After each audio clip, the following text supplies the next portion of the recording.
it is the first greenfield IPP project finance deal in Ghana. The first, again, I'll say, taking on the fuel risk completely. It is, I think, the first which has over 80% of the debt comes from African banks and African institutions, with over 3/4 of that coming from commercial banks. And that's important. It was wrapped by the ECIC. Getting commercial banks to actually bring funding into infrastructure projects, which require long-term funding, is something that we've all strived to do in Africa for a long time. And this project has been able to attract 15-year money from commercial banks. And that in itself, I think, was a major coup.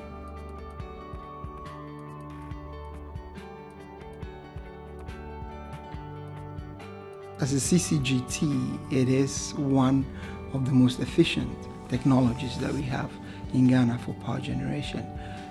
Apart from that, you have a project that has a lot of flexibility on fuel.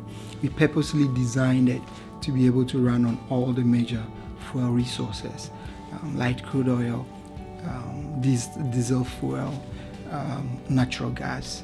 So those two things make it an extremely competitive, extremely strong project. Power in its own right will be hugely critical to the sector.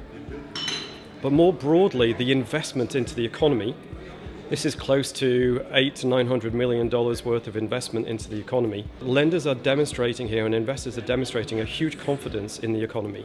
And I think that, probably even more than the need for power, I think will be an incredible signal to the international market that Ghana is open for investment, and I think will continue to be so.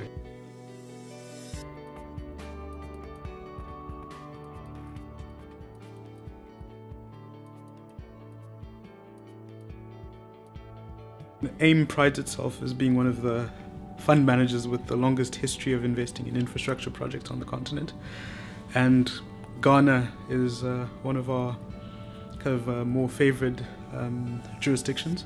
Africa is one of the key regions where we have a substantial role to play, and infrastructure in general is also a key aspect for sustainable development.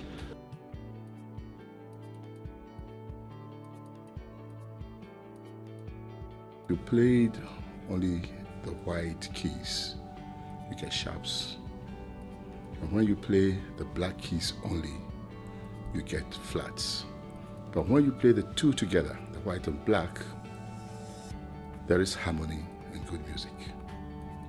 I think the mixture of Africans and Europeans, has brought this project this far.